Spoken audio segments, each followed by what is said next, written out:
Nah, teman-teman, kembali lagi dengan saya dengan kabar seru terbaru. Roy Suryo, inilah detik-detik dirinya panik sepanik-paniknya usai dipepet soal ilmu telematikanya. Selama ini kan dia ngaku pakar telematika dan di sini dia mati kutu. Ini dia videonya, teman-teman. Mari kita tonton sampai habis. Anda pernah tidak kursus belajar berapa lama tentang telematika? Jelas, di mana? ada sertifikasinya. Jelas. Silakan Mas jawab. Di mana? Jelas bahwa saya mengikuti semua shortcut. Di mana? Di mana tempatnya? Ada di Singapura, ada. Di mana? Apa namanya? Ada Singapura, ada. Namanya apa? Dan ini sekali lagi. Bukan itu Pengakuan namanya ini kesetaraan. Ini pengakuan ini jelas ya. Makanya Anda. Dari Kementerian Hari ini, Komunikasi Informatika ya, itu jelas. kemarin- Nama saya jelas di situ ada. Mas Roy. Tuh, nama saya jelas Mas di Roy. situ ada tuh. Namanya Mas ada. Roy. Setara dengan Direktur Mas Sukovindo. Roy. Setara dengan Land Industri. Kemarin, Setara sebelum dengan ditunjukkan Indosat. ijazah Pak Jokowi, Anda ribut. Mana ijazah? Lo lihat, Kan? jelas. Setelah ada ditunjukkan ijazah. Anda bilang, saya asosiasi fotografer hantu.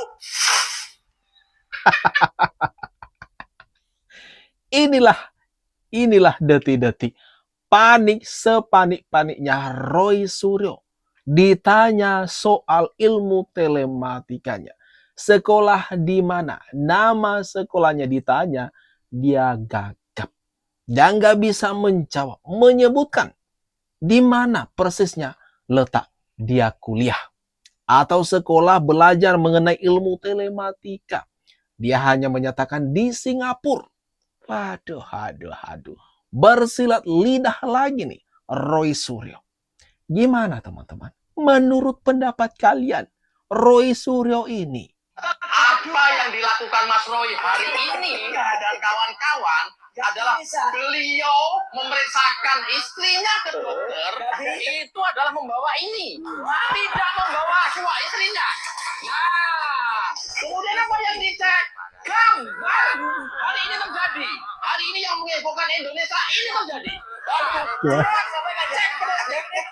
Dia cek perutnya. Kemudian dia sudah langsung mengambil kesimpulan. Oh, bayinya susah. Oh, kakinya cuma satu cacat. Oh, muter-muter terus. Ini di Rupikot seluruh Indonesia ini yang dia lakukan adalah penelitian hanya memakai foto.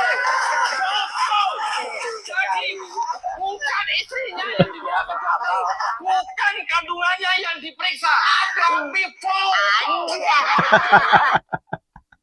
lagi-lagi Roy Suryo kena mental di sini.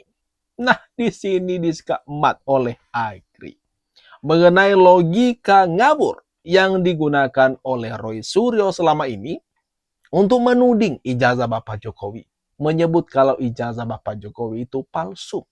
Ini ilustrasinya cukup menohok, menusuk banget teman-teman. Dia hanya mau berusaha nih mengaburkan penjelasan dari Agri. Waduh. Ini gimana teman-teman?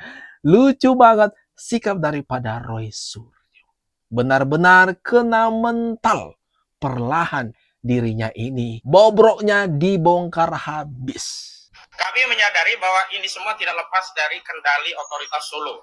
Sekali lagi, kalau kemarin ada SOP atau KUHP Solo, hari ini manuver pelaporan itu tidak lepas dari strategi pecah belah dan adu domba. Pecah belah dengan menarik dua orang dan memisahkannya dari barisan. Adu domba adalah dengan menjadikan dua orang tadi melaporkan bagian dari kawan-kawannya di perjuangan. Tapi sekali lagi, karena kita sudah tahu masalahnya ada di Solo, jadi kami tidak terlalu peduli, bahkan tidak ada dendam sedikit pun kepada saudara-saudara kami yang menjadi pelapor. Meskipun demikian, tentu kami harus memberikan tanggapan yang serius dan tegas. Agar apa? Agar tidak setiap orang itu mudah berbuat kedoliman. Dan karena kita diberi hak untuk membalas kedoliman dengan yang semisalnya. Dan atas pertimbangan itulah, maka kami berencana untuk membuat laporan polisi kepada 3 pihak. Yang pertama tentu saya kepada Eli Daneti, selaku kuasa hukum atau pengacara Egy Sujana, karena statementnya telah melampaui kewenangan sebagai advokat dengan bahasa-bahasa yang tidak merepresentasikan bahasa advokat. Bahasa-bahasa yang saya kira saya sangat tidak tega untuk mengulangi atau mengkutipnya. dan menyerang fisik klien saya, dan bahkan mengeluarkan ujaran-ujaran yang sebenarnya lebih layak itu disampaikan ke program gosip, bukan statement sebagai seorang pengacara, begitu ya. Waduh, sebentar teman-teman. Ahmad Khozinuddin, usai dirinya ini bersama Roy Suryo dilaporkan oleh Egy Sujana. Apa yang dilakukannya teman-teman?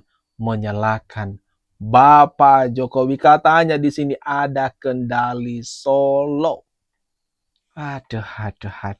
Karena mereka dilaporkan, dia mengaku dizolimi.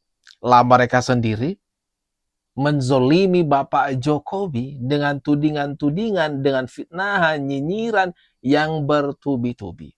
Ini orang nggak punya kaca atau cermin di rumah atau gimana nih teman-teman?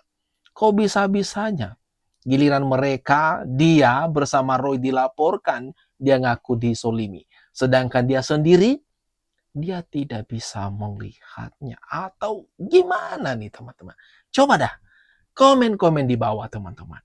120 lebih saksi, ya 100. Diam dulu Mas Roy. 120 Kenal lagi. lebih saksi. 23 saksi ahli. Itu semua menjadi pijakan oleh penyidik untuk mengatakan bahwa ini jelas-jelas ada perbuatan pidana di dalamnya sehingga ditetapkanlah sebagai dasar untuk mentersangkakan sekian orang. Itu yang kedua. Yang ketiga saya mau begini, saya memberi apresiasi yang tinggi kepada Egy Sujana dan Damai Hari Lubis. Kita mengapresiasi karena gini, hukum itu kan harus memberikan, hukum itu salah satu fungsi utama hukum adalah problem solver. Menyelesaikan satu masalah, menyelesaikan kasus ya. Nah salah satu yang diselesaikan dengan proses-proses hukum di luar non-litigasi ya, adalah proses RG. Bagaimana saudara diam aja. Kamu yang banyak salahnya kok nyalain saya. Jadi gini, proses yang dilakukan oleh Damai Hari Lubis dan Egy Sujana itu adalah adalah tanda-tanda orang yang punya jiwa besar, orang yang terdidik, yang mampu melihat mana benar, mana salah. Sehingga langkah untuk ke Solo itu adalah sesuatu yang luar biasa. Orang yang punya jiwa besar. Ketika melihat tanda-tanda di depan, oh mungkin ada sesuatu, ada kekeliruan, apa segala macam, saya harus melakukan langkah ini. Dan hukum memberi ruang itu, itulah problem solver hukum.